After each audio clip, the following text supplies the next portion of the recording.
മുഹറം എന്ന് പറയുന്നത് വിശ്വാസികളെ സംബന്ധിച്ചിടത്തോളം ഇസ്ലാമിക കലണ്ടർ, ഹിജ്റ കലണ്ടർ അനുസരിച്ച് പുതുവർഷത്തിൻ്റെ തുടക്കം എന്ന് പറയുന്നത് മുഹറം മാസമാണ്. ദുൽഹിജ്ജ കഴിഞ്ഞ് മുഹറത്തിലേക്ക് കടക്കുന്ന സമയത്ത് ഒരു പുതിയ വർഷത്തെ നമ്മൾ ഏറ്റെടുക്കുക എന്ന് പറയുമ്പോൾ നമ്മുടെ ഹൃദയത്തിലേക്ക് വരേണ്ട പുതിയ ചിന്തകളുണ്ട്. നമ്മുടെ ഹൃദയത്തിൽ നിരന്തരമായ ആത്മവിചിന്തനങ്ങളും നടക്കേണ്ടതുണ്ട്.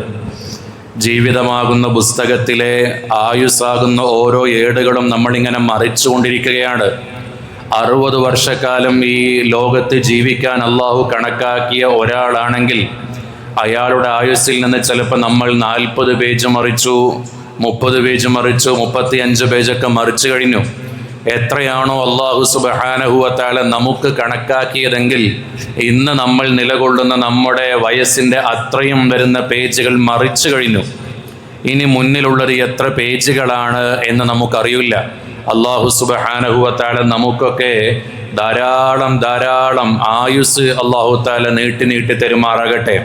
പരിശുദ്ധ റസൂൽ സ്വല്ലല്ലാഹു അലൈഹി വസല്ലമ തങ്ങളോട് ചോദിക്കുന്നുണ്ട്, യാ റസൂലല്ലാഹ്, അയ്യുന്നാസി ഖൈറുൻ, ജനങ്ങളിൽ വെച്ച് ഏറ്റവും നല്ലവനാരാണ് നബിയെ? എന്ന് വെച്ചാൽ ഒരു നല്ല മനുഷ്യൻ ആരാണ് യാ റസൂലല്ലാഹ് എന്ന് ചോദിച്ചപ്പോൾ റസൂലുള്ളാഹി സ്വല്ലല്ലാഹു അലൈഹി വസല്ലമ തങ്ങളുടെ മറുപടി മൻ ത്വാല ഉംറുഹു വ ഹസുന അമലുഹു എന്നാണ്. ഒരു മനുഷ്യൻ അല്ലാഹു തആല ദീർഘായുസ് നൽകി, ആ നൽകിയ ആയുസ്സുകളിലെല്ലാം നല്ല സൽക്കർമ്മങ്ങളെ കൊണ്ട് അയാൾ ഉപയോഗിച്ചാൽ അയാളാണ് നല്ല മനുഷ്യൻ. നബി സല്ലല്ലാഹു അലൈഹി വസല്ലമ തങ്ങളോട് ചോദിക്കുന്നുണ്ട്, എന്നാൽ ചീത്ത മനുഷ്യനാരാണ്? ജനങ്ങളിൽ വെച്ച് ഭാഗ്യമില്ലാത്തവൻ, ഷർറിലായി ജീവിക്കുന്ന മനുഷ്യനാരാണ് എന്ന് ചോദിച്ചപ്പോൾ പരിശുദ്ധ റസൂൽ സ്വല്ലല്ലാഹു അലൈഹി വസല്ലമ തങ്ങളുടെ മറുപടി മൻ ത്വാല ഉംറുഹു വസാഅ അമലുഹു, ഒരാൾക്ക് ധാരാളം ആയുസ് ലഭിക്കുന്നു, ആ ആയുസ്സിലെല്ലാം അവൻ തെറ്റായ അമലുകൾ ചെയ്യുന്നു, അള്ളാഹുവിൻക്ക് ഇഷ്ടമല്ലാത്ത പ്രവർത്തികൾ ചെയ്യുന്നു, അവനാണ് ചീത്ത മനുഷ്യൻ എന്ന് റസൂലുള്ളാഹി സ്വല്ലല്ലാഹു അലൈഹി വസല്ലമ തങ്ങൾ പഠിപ്പിക്കുമ്പോൾ ബുദ്ധിയുള്ള മനുഷ്യരായ നമ്മൾ ചിന്തിക്കുക, കഴിഞ്ഞ കാലത്തെ ആയുസ് എടുത്ത് പരിശോധിക്കുമ്പോൾ നമ്മൾ നല്ല മനുഷ്യരുടെ ഗണത്തിലാണോ, നമ്മൾ ചീത്ത മനുഷ്യരുടെ ഗണത്തിലാണോ എന്ന് ചിന്തിക്കുക. നമ്മൾ മനുഷ്യരാണല്ലോ, മൃഗങ്ങളെ സംബന്ധിച്ചിടത്തോളം അവർക്ക് ചിന്തിക്കാനുള്ള കഴിവില്ല. എവിടെയെങ്കിലും ഉറങ്ങണം, എന്തെങ്കിലും ഭക്ഷിക്കണം എന്ന രീതിയിൽ അങ്ങനെ പോകുന്നു. നമ്മൾ വെൽ പ്ലാനഡായി ജീവിക്കുന്നവരാണ്. എവിടെയൊക്കെ ഇൻവെസ്റ്റ്മെന്റ് നടത്തണം, ഏത് ഡോക്ടറെ നമ്മൾ സമീപിക്കണം, മക്കളെ എങ്ങനെ പഠിപ്പിക്കണം, ഏത് വസ്ത്രം ധരിക്കണം, ഇങ്ങനെ എല്ലാ കാര്യത്തിലും കൃത്യമായി ചിന്തിക്കുന്ന നമ്മൾ വളരെ പ്രധാനത്തോടുകൂടി ചിന്തിക്കേണ്ട ഒന്നാണ്, നമ്മൾ നല്ല മനുഷ്യരിൽപ്പെട്ടവനാണോ, നമ്മൾ ചീത്ത മനുഷ്യരിൽപ്പെട്ടവനാണോ എന്ന് നമ്മൾ നിരന്തരം ചിന്തിക്കണം. നബി സല്ലല്ലാഹു അലൈഹി വസല്ലമ തങ്ങൾ പറഞ്ഞത്, അഅ്മാർ ഉമ്മത്തി മാ ബൈന 60 ഇലാ 70, എൻ്റെ ഉമ്മത്തീങ്ങളിൽപ്പെട്ടവരുടെ ശരാശരി വയസ്സ് എന്ന് പറയുന്നത് 60-ന്റെയും 70-ന്റെയും ഇടയിലാണ്. ആ 70ഉം വിട്ടുകടന്ന് ജീവിക്കുന്നവരുടെ എണ്ണം എന്ന് പറയുന്നത് വളരെ കുറവാണ് എന്ന് റസൂലുള്ളാഹി സ്വല്ലല്ലാഹു അലൈഹി വസല്ലമ തങ്ങൾ പഠിപ്പിക്കുകയാണ്. ഇന്ന് 1 വയസ്സാകുന്നതിന് മുമ്പ് തന്നെ കുട്ടികൾ മരണപ്പെട്ടു പോകുന്നു. പ്രായപൂർത്തി എത്തുന്നതിന് മുമ്പ് തന്നെ കേൾക്കാൻ പാടില്ലാത്ത രൂപത്തിൽ മരണങ്ങൾ സംഭവിക്കുന്നു. എന്ന് വെച്ചാൽ ജീവിതം ഇത്രയുണ്ട് അല്ലെങ്കിൽ അത്രയുണ്ട് എന്ന് എണ്ണിത്തിട്ടപ്പെടുത്താൻ കഴിയാത്ത സാഹചര്യങ്ങളിലാണ് നമ്മൾ ജീവിക്കുന്നത് എന്ന് നമ്മൾ മനസ്സിലാക്കണം. അതുകൊണ്ട് കഴിഞ്ഞുപോയ ജീവിതത്തെക്കുറിച്ച് നന്നായി ചിന്തിക്കുക, വിചിന്തനം നടത്തുക. നോക്കൂ നിങ്ങൾ, നമുക്ക് ഒരു 60 വർഷക്കാലമാണ് ഈ ദുനിയാവിൽ ജീവിക്കുന്നതെങ്കിൽ ആ മനുഷ്യൻ ഈ ലോകത്ത് ആകെ ജീവിക്കുന്നത് 21,900 ദിവസമാണ് ആ മനുഷ്യൻ ആകെ ജീവിക്കുന്നത്. 60 വയസ്സുള്ളൊരു മനുഷ്യൻ ഈ ലോകത്ത് ജീവിക്കുന്ന ആ ദിവസം എന്ന് പറയുന്നത് 21,900 ദിവസം മാത്രമാണ്. എന്ന് അതിൽ തന്നെ 20 വർഷത്തോളം ഉറക്കിനായി പോകും. നമ്മുടെ ദിവസം ഉറങ്ങുന്ന സമയമെടുത്ത് പരിശോധിച്ചാൽ ആ 60-ൽ തന്നെ 20 വർഷത്തോളം ഉറക്കിനായി പോകും. ബാക്കിയുള്ളത് 40 വർഷമാണ്. എന്ന് വെച്ചാൽ 14,600 ദിവസം മാത്രമാണ് നമ്മുടെ മുന്നിലുള്ളത്. ഇതിൽ തന്നെ നമ്മുടെ കുട്ടിക്കാലം, നമ്മുടെ പഠനത്തിൻ്റെ കാലം, നമ്മുടെ വിനോദത്തിൻ്റെ കാലം എല്ലാം കൂടി കൂട്ടുമ്പോൾ 25 വർഷം കഴിഞ്ഞു. 25 വർഷം വരെ കുട്ടിപ്രായമാണെന്ന് പറയും. പിന്നീട് അവശേഷിക്കുന്നത് 15 വർഷം മാത്രമാണ്. ഒരു ശരാശരി മനുഷ്യൻ്റെ കണക്കാക്കുകയാണെങ്കിൽ ഈ 15 വർഷത്തിൽ അവൻക്ക് സമ്പാദിക്കണം, അവന് വീട് വെക്കണം, മക്കളെ പഠിപ്പിക്കണം, അവൻ്റെ ബിസിനസ്സുകൾ ശ്രദ്ധിക്കണം, രാഷ്ട്രീയത്തിൽ പ്രവർത്തിക്കണം, അതുപോലെ തന്നെ നാടിന് വേണ്ടി പ്രവർത്തിക്കണം, മഹലിൻ്റെ ജമാഅത്തിന് വേണ്ടി പ്രവർത്തിക്കണം. എല്ലാം ഈ 15 വർഷത്തിൽ ആ മനുഷ്യൻ നിർവഹിക്കേണ്ടതുമാണ്. എന്ന് വെച്ചാൽ ഈ ദുന്യവിയായ ലോകത്ത് നമ്മൾ ജീവിക്കുന്ന കാലഘട്ടം എന്ന് പറയുന്നത് വളരെ കുറഞ്ഞ കാലഘട്ടമാണ്. ആ കുറഞ്ഞ കാലഘട്ടത്തിൻ്റെ ഉള്ളിൽ ഏറ്റവും നന്നായ അമലുകൾ ചെയ്യുന്നതാര്? നമുക്ക് ലഭിക്കുന്ന ചുരുങ്ങിയ സമയമായിക്കോട്ടെ, കൂടുതൽ സമയമായിക്കോട്ടെ, ഏറ്റവും കൂടുതൽ അമല് ചെയ്യുന്നതാര് എന്നതാണ് പ്രസക്തമായ ചോദ്യം. 40 വയസ്സ് വരെ മാത്രം ജീവിച്ച മഹാനായ നബവി ഇമാം റളിയല്ലാഹു തആല അൻഹു അവിടുത്തെ കുറിച്ച് പറഞ്ഞത്, മഹാനവറുകളുടെ ഒരു ജീവിതത്തിന്റെ ഒരു ദിവസം എന്ന് വെച്ചാൽ മഹാനവറുകളുടെ കുട്ടിക്കാലം തൊട്ട് ഒരു ദിവസത്തിൽ 4 പേജ് എഴുതുന്ന രൂപത്തിൽ കണക്കുകൂട്ടിയാൽ 40 വർഷം കൊണ്ട് മൂപ്പര് അത്രക്കധികം ഗ്രന്ഥങ്ങൾ എഴുതിയിട്ടുണ്ട് എന്നുള്ളതാണ്. മഹാനായ നബവി ഇമാമിനെ കുറിച്ച് മഹത്തുക്കൾ പഠിപ്പിച്ചെന്നതാണ്. മഹാനായ ഇസ്മായിൽ ബുഖാരി തങ്ങൾ സ്വഹീഹുൽ ബുഖാരി എഴുതി. മഹാനായ ഇമാം ഷറഫുദ്ദീൻ അൽ ബൂസുരി തങ്ങൾ ഖസീദത്തുൽ ബുർദ കൊണ്ട് അടയാളപ്പെടുത്തി.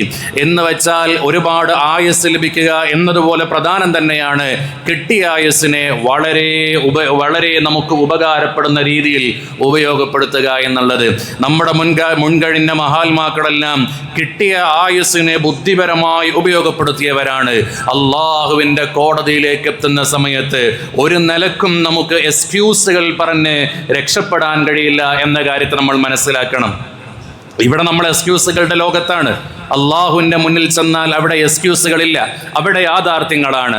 ആ യാഥാർത്ഥ്യങ്ങളെ കൃത്യമായി നമ്മുടെ മുന്നിലേക്ക് അറിയിച്ചു തരുന്നവനാണ് രാജാതിരാജനായ അള്ളാഹു സുബ്ഹാനഹു വ തആല. സൂറത്ത് യൂസുഫിന്റെ 36-ാമത്തെ വചനത്തിന്റെ തഫ്സീർ വിശദീകരണത്തിൽ തഫ്സീർ റൂഹുൽ ബയാനിൽ രേഖപ്പെടുത്തിയതായ ഒരു സംഭവം കാണാം. ഖിയാമത്ത് നാളിൽ അള്ളാഹു സുബ്ഹാനഹു വ തആല ഒരു അടിമയെ വിചാരണക്കായി കൊണ്ടുവരികയാണ്. ഖിയാമത്ത് നാളിൽ അള്ളാഹു സുബ്ഹാനഹു വ തആല അവന്റെ സന്നിധിയിലേക്ക് ഒരു അടിമയെ വിചാരണക്കായി കൊണ്ടുവരുന്നു. എന്നിട്ട് ആ അടിമയോട് ചോദിക്കുകയാണ്, മാ മനഅക അൻ തകൂന അബത്തനി. ആ മനുഷ്യനോട് ചോദിക്കുന്നു, മാ മനഅക അൻ തകൂന അബത്തനി.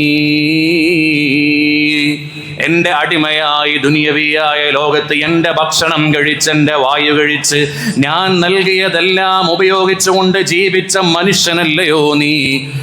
നീ എനിക്ക് ഇബാദത്ത് ചെയ്യാതിരിക്കാനുള്ള കാരണം എന്താണ്? എന്നിലേക്ക് അടുക്കാനുള്ള ഇബാദത്തിനെ തൊട്ട് നിനക്ക് മാനിയായ ഘടകം എന്താണ്? ആ സമയത്ത് ഈ മനുഷ്യൻ നൽകുന്ന മറുപടി, ഇബ്തലൈതനീ,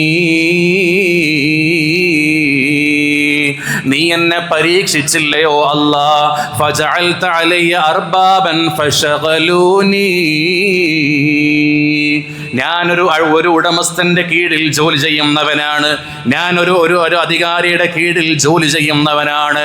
അതുകൊണ്ട് തന്നെ എൻ്റെ ഉടമസ്ഥനെ തൃപ്തിപ്പെടുത്തുന്നതിന് വേണ്ടി ദുനിയവിയായ ലോകത്ത് ഞാൻ അയാൾക്ക് വേണ്ടി ജോലി ചെയ്യുകയായിരുന്നു. ഉടമസ്ഥന് വേണ്ടി ജോലി ചെയ്യുന്ന ഒരു അടിമയെ പോലെ ജീവിച്ചവനാണ് ഞാൻ. ജോലിയുടെ തിരക്ക് പറഞ്ഞ്, ലീവ് കിട്ടുന്നില്ല എന്നൊക്കെ പറഞ്ഞ് ന്യായം കണ്ടെത്തുന്ന നമ്മളെ കുറിച്ചാണ് പറയുന്നത്. ആ സമയത്ത് അവിടേക്ക് മഹാനായ സയ്യിദുനാ യൂസുഫ് നബി അലൈഹിസ്സലാം മഹാനവറുകളെ കൊണ്ടുവരികയാണ്. എന്നിട്ട് അള്ളാഹു ചോദിക്കുകയാണ്, അൻത അശദ്ദുൻ അം ഹാദാ, നീയാണോ യൂസുഫ് നബിയാണോ ഏറ്റവും കൂടുതലായി ഒരു ഉടമസ്ഥന്റെ കീഴിൽ കഷ്ടത അനുഭവിച്ചത്? നീയാണോ അതോ മഹാനായ യൂസുഫ് നബി അലൈഹിസ്സലാമാണോ? ചരിത്രങ്ങൾ അറിയുന്നത് കൊണ്ട് യൂസുഫ് നബിയെ കുറിച്ച് വിശദീകരിക്കുന്നില്ല. ആ സമയത്ത് ഈ മനുഷ്യൻ പറയുന്ന മറുപടി, ഫയഖൂലു ബൽ ഹാദാ, ഞാനല്ല റബ്ബേ, ഏറ്റവും കൂടുതൽ ഒരു ഉടമസ്ഥന്റെ മുന്നിൽ ജോലി ചെയ്തത്, അടിമയായി ജോലി ചെയ്തത് യൂസുഫ് നബി അലൈഹിസ്സലാത്തു വസ്സലാം തന്നെയാണ്. ഫയുഖാലു, ആ സമയത്ത് റബ്ബ് ചോദിക്കുന്നു, ലിമലം യംനഉഹു ദാലിക അൻ അബദനീ, അങ്ങനെയാണെങ്കിൽ യൂസുഫ് നബി പണിയെടുത്തുകൊണ്ട് ഇബാദത്ത് ചെയ്തില്ലേ? ഈ കഷ്ടപ്പാടുകൾക്കിടയിൽ നിന്നുകൊണ്ടെല്ലാം യൂസുഫ് നബി അലൈഹിസ്സലാത്തു വസ്സലാം എൻ്റെ കയ്യിൽ നിന്ന് സ്വർഗത്തെ മേടിച്ചില്ലേ? എന്നിട്ട് യൂസുഫ് നബിയുടെ അത്രയ്ക്ക് കഷ്ടപ്പാടില്ലാത്ത നീ എങ്ങനെയാണ് ഈ ന്യായം പറയുന്നത്? ഉത്തരം മുട്ടിപ്പോവുകയാണ്. രണ്ടാമതായിട്ട് അള്ളാഹുവിൻ്റെ അടുക്കലേക്ക് കൊണ്ടുവരുന്നത് ധനികനെയാണ്. വയുജാഉ ബിൽ ഗനിയ്യ്, അതേ സമ്പത്തുള്ള മനുഷ്യനെയാണ്. തൻ്റെ ആവശ്യങ്ങൾക്ക് വേണ്ടിയുള്ള സമ്പത്ത് തൻ്റെ പണപ്പെട്ടിയിലുള്ള മനുഷ്യനെയാണ്. ആ മനുഷ്യനോടും ചോദിക്കുന്നു, മാ മനഅക അൻ തകൂന അബദ്തനീ, എന്തേ നീ എനിക്ക് ഇബാദത്ത് ചെയ്യാതിരുന്നത്, എനിക്ക് വഴിപ്പെടാതിരുന്നത് എന്തേ എന്ന് ചോദിക്കുമ്പോൾ ആ മനുഷ്യൻ പറയുന്ന മറുപടി, യാ റബ്ബി കസ്സർത ലീ മിനൽ മാൽ, എനിക്ക് ധാരാളം ധാരാളം സമ്പത്ത് നീ നൽകിയില്ലയോ? ഫയദ്കുറു മബ്തുലിയ ബിഹി, ആ സമ്പത്ത് ഇങ്ങനെ ക്രയവിക്രയം നടത്തുന്ന തിരക്കിലായി പോയി ഞാൻ. അവിടെ ആ ഫാക്ടറി ഉണ്ട്, ഇവിടെ ഈ ഫാക്ടറി ഉണ്ട്, ഇത്ര എംപ്ലോയീസ് ഉണ്ട്, അവരുടെ ഇടയിലേക്ക് ഇങ്ങനെ ഓടിച്ചെന്ന് നടക്കുന്നതിൻ്റെ ഇടയിൽ നിസ്കാരത്തെ മറന്നുപോയി. ളുഹറുകളും അസ്റുകളും മഗ്രിബുകളും ഇശാകളും പല രൂപത്തിലുള്ള നോമ്പുകളും എന്നിൽ നിന്ന് നഷ്ടപ്പെട്ടു പോയി. ആ സമയത്ത് ലോകത്തെ മുഴുവൻ അടക്കി ഭരിച്ച രാജാവ് സയ്യിദുന സുലൈമാൻ നബി അലൈഹിസ്സലാത്തു വസ്സലാമിനെ അവിടേക്ക് കൊണ്ടുവരുന്നു. അള്ളാഹു ചോദ്യങ്ങൾ ആവർത്തിക്കുന്നു, അൻത അഗ്നാ അം ഹാദാ, നീയാണോ ധനികൻ? അല്ല, സുലൈമാൻ നബിയാണോ ധനികൻ? നീയാണോ ഏറ്റവും വലിയ സമ്പത്തിന്റെ ഉടമയായി രാജ്യത്തെ അടക്കി ഭരിച്ചവൻ? അതല്ല, സയ്യിദുനാ സുലൈമാൻ നബിയാണോ? ആ സമയത്ത് ഈ മനുഷ്യന്റെ മറുപടി, അതെ സുലൈമാൻ നബിയാണ്, ഞാനല്ല, ഞാൻ ചെറിയ ചെറിയ ഫാക്ടറികളാണ്. എന്നാൽ മശ്രിഖ് മുതൽ മഗ്രിബ് വരെ അടക്കി ഭരിച്ചവരാണ് സയ്യിദുനാ സുലൈമാൻ നബി അലൈഹിസ്സലാത്തു വസ്സലാം. ആ സമയത്ത് അള്ളാഹുവിന്റെ അടുത്ത മറുപടിയാണ്, ലിമലം യംനഉഹു ദാലിക അൻ അബദനി, അങ്ങനെയാണെങ്കിൽ ഈ സുലൈമാൻ നബി 1000 റക്അത്തുകൾ നിസ്കരിച്ച മഹാനല്ലേ? എനിക്ക് വേണ്ടി ധാരാളം ധാരാളം നോമ്പനുഷ്ഠിച്ചവരല്ലേ? ഈ തിരക്കുകൾക്കൊക്കെ ഇടയിൽ സുലൈമാൻ നബിക്ക് എനിക്ക് ഇബാദത്ത് ചെയ്യാൻ സമയം കിട്ടിയെങ്കിൽ എന്തേ മോനെ നിനക്ക് സമയം കിട്ടാതെ പോയത്? മറുപടിയില്ല. മൂന്നാമതായി എവിടേക്ക് കൊണ്ടുവരുന്നത് രോഗിയെയാണ്. ആ രോഗിയോടും അല്ലാഹു തആല ചോദിക്കുന്നു, എന്തേ എനിക്ക് അമൽ ചെയ്യാതെ പോയത്? ആ സമയത്ത് രോഗിയുടെ മറുപടി, ഫഖൂലു റബ്ബി ഇബ്തലൈതനീ, അസുഖമായിരുന്നല്ലോ അല്ലാഹ്, പള്ളിയിലേക്ക് വരാൻ കഴിയുമായിരുന്നില്ല റബ്ബേ, വല്ലാത്ത ക്ഷീണമാണ്, പ്രഷറാണ്, ഷുഗറാണ്, കാൽമുട്ടുവേദനയാണ്, പല രൂപത്തിലുള്ള അസുഖങ്ങളാണ്, വിചാരിക്കുന്നത് പോലെ ഇബാദത്ത് ചെയ്യാൻ കഴിയുന്നില്ല. ആ സമയത്ത് അല്ലാഹു തആല അയ്യൂബ് നബി അലൈഹിസ്സലാത്തു വസ്സലാമിനെ കൊണ്ടുവരുന്നു. ചോദ്യം ആവർത്തിക്കുന്നു, നീയാണോ, അയ്യൂബ് നബിയാണോ ഏറ്റവും കൂടുതൽ അസുഖങ്ങൾ അനുഭവിച്ചത്? അയ്യൂബ് നബി തന്നെയാണ്.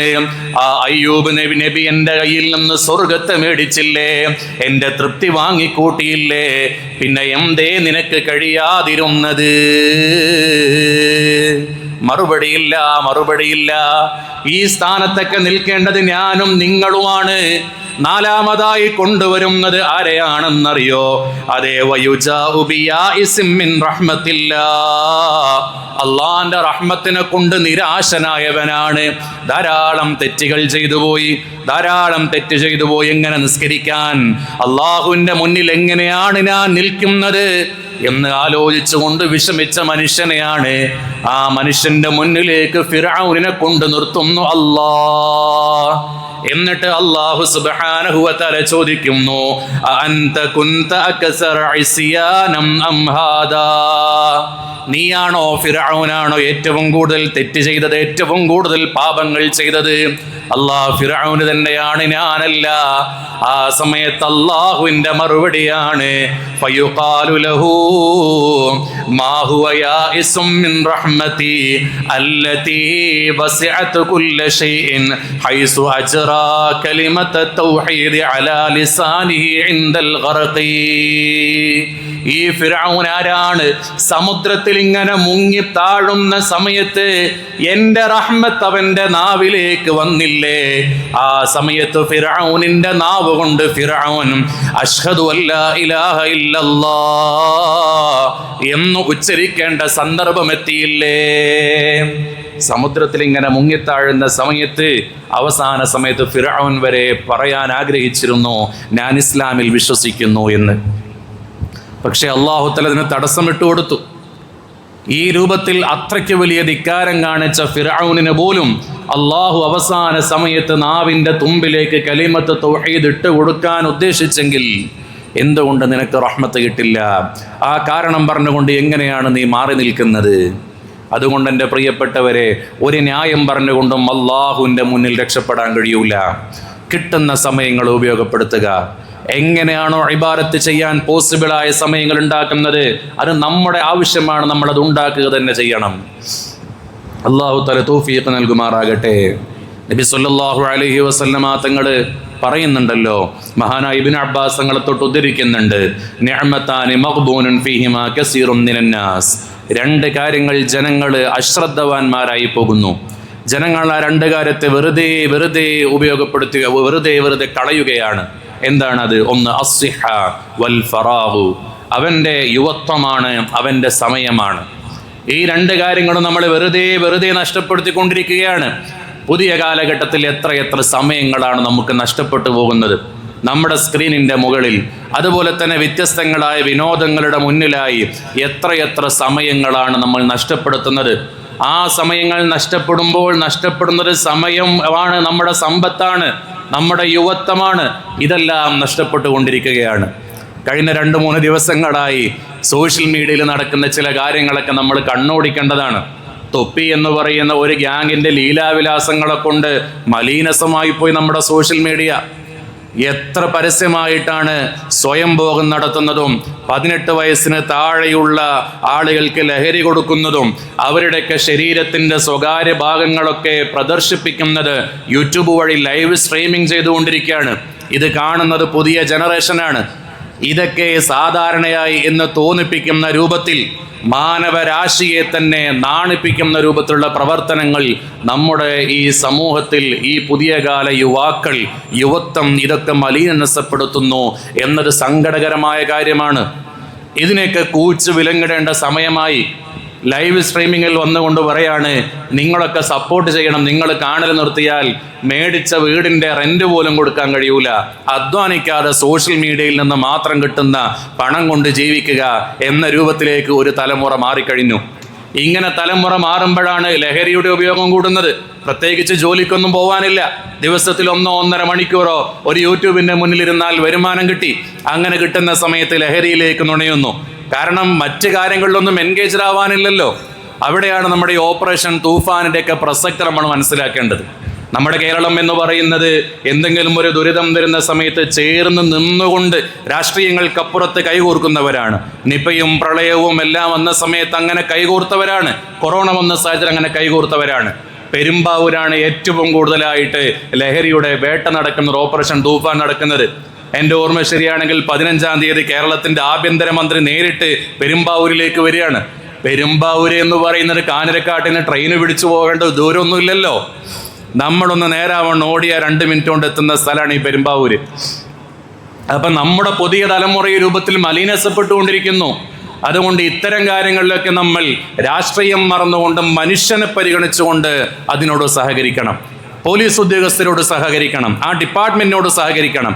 ആരെങ്കിലും ലഹരി ഉപയോഗിക്കുന്നുണ്ടെങ്കിൽ, ഇൻ കേസ് നമ്മുടെ മക്കളാണെങ്കിൽ പോലും, നമ്മുടെ മക്കൾ നമ്മുടെ നിയന്ത്രണത്തിനപ്പുറത്തായെങ്കിൽ, നമ്മുടെ മക്കളാണെങ്കിൽ പോലും അവർക്ക് പറഞ്ഞു കൊടുത്തുകൊണ്ട് നമ്മുടെ കുടുംബത്തെയും പരിസരത്തുള്ള വീട്ടുകാരെയും മനുഷ്യരെയും രക്ഷിക്കാനുള്ള പക്കർ നമ്മൾ കാണിക്കണം.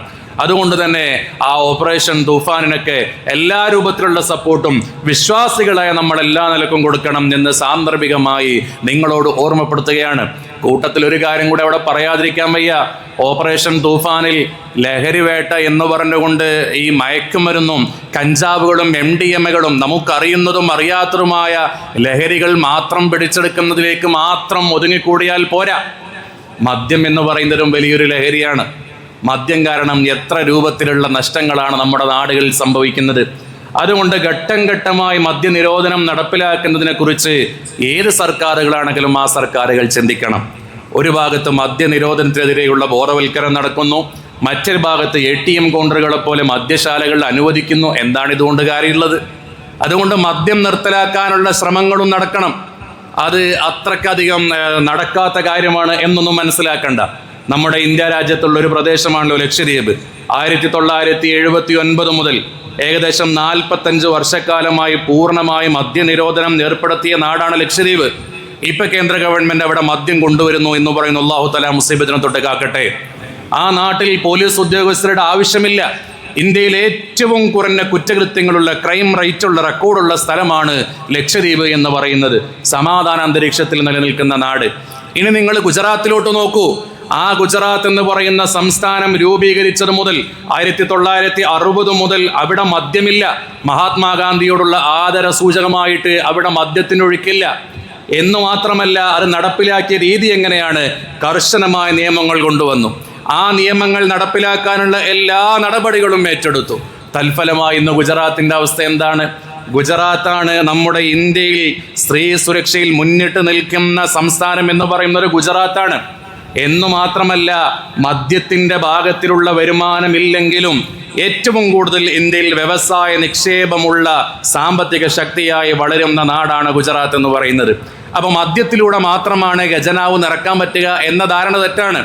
മദ്യം നിർത്തലാക്കിക്കൊണ്ട് നിർബന്ധമായും അതിന് ബദൽ സംവിധാനങ്ങൾ കണ്ടെത്തിക്കൊണ്ട് ഈ സമൂഹത്തെ രക്ഷിക്കുക എന്ന ഒരു ഉത്തരവാദിത്വം കൂടി നമ്മുടെ അധികാരികൾക്ക് വേണം, നമുക്ക് വേണം, നമ്മുടെ ചുറ്റിലുള്ളവർക്ക് വേണം. അതിന് ചില മാർഗങ്ങളൊക്കെ സ്വീകരിക്കാം. മദ്യശാലകളുടെ പ്രവർത്തന സമയം ഘട്ടം ഘട്ടമായി കുറക്കാൻ പഠിക്കണം. ഘട്ടം ഘട്ടമായി കുറക്കുക. ഡ്രൈ ഡേകളുടെ എണ്ണം, മദ്യം കിട്ടാത്ത ദിവസങ്ങളുടെ എണ്ണം വർദ്ധിപ്പിക്കണം. മദ്യം വാങ്ങാനും ഉപയോഗിക്കാനുള്ള പ്രായപരിധി കൂട്ടണം. അത് ലംഘിക്കുന്നവർക്കെതിരെ കർശനമായ നടപടി കൊണ്ടുവരണം. അതുപോലെ തന്നെ മദ്യത്തിന് നികുതി വർദ്ധിപ്പിക്കണം. സാധാരണക്കാരായ ആളുകൾക്ക് താങ്ങാൻ പറ്റാത്ത എമൗണ്ടിൽ മദ്യം കൊടുക്കണം. അപ്പം മദ്യം കഴിക്കുന്നതിൻ്റെ അളവ് കുറയും. അതുപോലെ തന്നെ മദ്യശാലകളുടെ എണ്ണം കുറക്കുക. ATM തുറക്കുന്നത് പോലെ മദ്യശാലകൾ ഇങ്ങനെ തുറന്ന എവിടെ ആളുകൾ കുടി നിർത്തുക? പിന്നെ ഇപ്പം എവിടെ നോക്കിയാലും ആൽക്കഹോളിനെയും സിഗരറ്റിനെയൊക്കെ പ്രോത്സാഹിപ്പിക്കുന്ന പരസ്യങ്ങളാ.